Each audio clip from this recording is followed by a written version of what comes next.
So we're back with another weapon breakdown, the series where I run you guys through all of the weapon stats you need to know, the best loadouts, the recoil patterns, their strengths and weaknesses, the best maps to use them on, even the best factions and gadgets to pair them with. And today we're focusing on one of my favorite weapons in the game, the MP7. So without wasting any time, let's get stuck right into a quick overview of the weapon. Now, the MP7, as far as I'm concerned, is the single best SMG in the game and makes a pretty good case to be one of the best overall weapons in the game too, as most people do consider it to be in the meta, whether it is in ranked or unranked. It has awesome handling, great mobility, and very solid accuracy, which helps it stay on target and deal pretty decent damage, even at sort of mid-range or beyond, which is pretty rare for an SMG. Now, getting into all of the damage stats, all of these stats have been double-checked by myself in the practice range, but the initial values have come from XDloadout.com, so shout out to those guys for all the hard work they do over there as well. Now, starting off with the damage stats, as always with every weapon in XDefiant, they all have 3 different damage drop-off ranges. Starting off with the body shots, the MP7 deals 19 damage per shot to the body up to 17 meters, and then drops to 11 damage per shot up to 22 meters, and anything beyond that, it'll deal 8 damage per shot to the body. As for headshots, it deals 23 damage to the head up to 17 meters, 13 damage per shot up to 22 meters, and anything beyond that, it'll deal 10 damage per shot to the head. Now, as for the more miscellaneous stats, and as always with these, they are color coded, so green equals above average, orange equals average, and red equals below average. In terms of the magazine size, it has a 35 round magazine, which even though I've put as average, it is technically the second best of the SMGs. In terms of the rate of fire, it fires at a rate of 875 rounds per minute, which is above average. It also has the single fastest reload time of any SMG in the game, coming in at 1.9 seconds to reload, and then for the ADS time, it actually has the worst ADS speed of any of the SMGs at 185 milliseconds to aim down sights. Now, using the damage drop-off ranges as well as the damage stats, we can work out the shots to kill and therefore the time to kill as well. For the MP7, up to that 17 meter mark, it will take 6 shots to the body to kill an enemy. From 18 meters to 22 meters, it will take 10 shots to the body to kill an enemy, and anything beyond that, it will drop to 13 shots to the body to kill an enemy. Now, as you can see, when we compare that to the rest of the SMGs in their stock formation, it doesn't look as though it fares too well when it comes to that long range, but again, you've got to account for both rate of fire as well as the overall accuracy. It does technically have the highest shots to kill, or at least equal with the Vector, but again, it is obviously going to be a lot more accurate at range compared to the Vector, which is something that is definitely very important to keep in mind. Taking a look at the time to kill, up to that 17 meter mark, it will take 343 milliseconds to kill an enemy. From 18 meters to 22 meters, it will take 617 milliseconds to kill an enemy, and anything beyond that, it will take 823 milliseconds to kill an enemy. Again, all of these stats assuming you hit every single shot to the body. Now, once again, comparing that to all of the other stock SMGs in the class, up close it does have a fairly decent time to kill, actually coming in at second, only second to the Vector, which obviously makes sense as that is generally the best up close and personal SMG. But from mid-range and beyond, it does look as though it actually doesn't fare very well compared to the other SMGs. Again, keep in mind, this is assuming you hit every single shot, and realistically, this weapon is a lot more accurate than the Vector and the MP5, and so that is where the time to kill stats can often become a little bit redundant, in that this isn't really how it pans out when it comes to applying this in game. Now, moving on to the recoil pattern, the MP7 actually has very solid recoil. It is pretty much purely vertical with just the slightest bit of horizontal recoil thrown in there, meaning it is very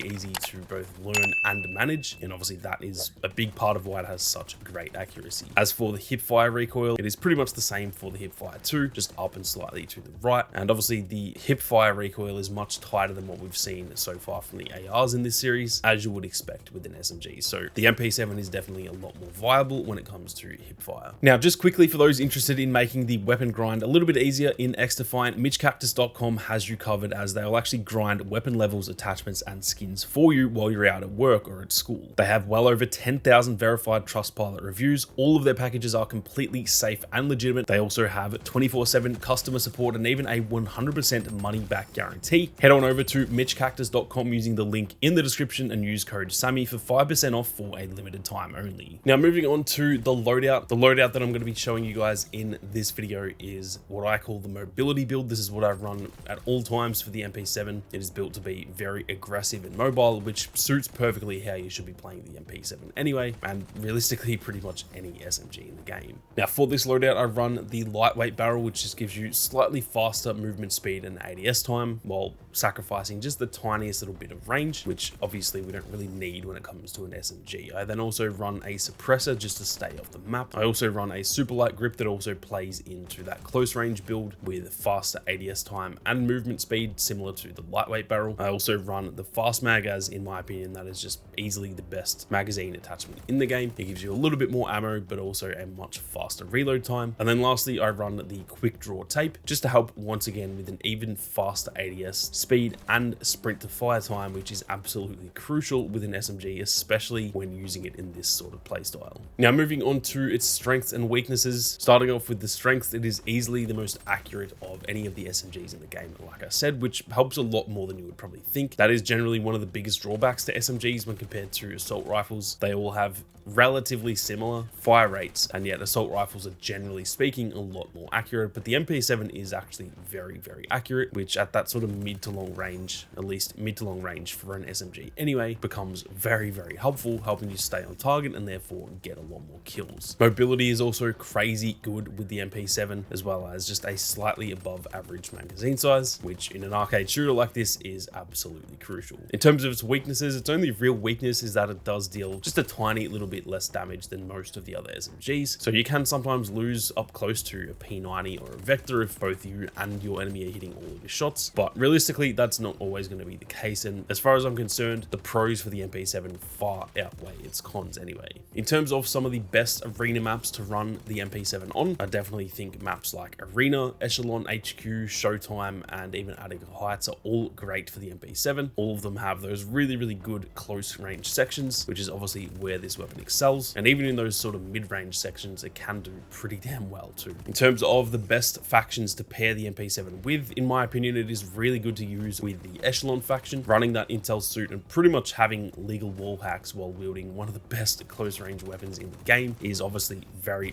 powerful. So for me, whenever I feel like running the MP7, I do generally run Echelon, but I'd say on top of that as well, the cleaners are a great option for it too, as they are very well suited to close quarters gameplay. Overall, the MP7 is, like I said, easily one of the best weapons in the game, and if you guys enjoy using SMGs, then I dare say this should probably be your go-to weapon. Not only is it very good, but it's also very fun to use as well. So that is it for another weapon breakdown, guys. I'm keen to hear if there is anything you guys want to see improved in this series moving forward, as I'm always keen to make these videos even better. So if there's anything you want me to add or change, be sure to leave some feedback down below. But with that being said, thank you all very much for watching. You guys have a great day, and I'll see you all out there in the arena.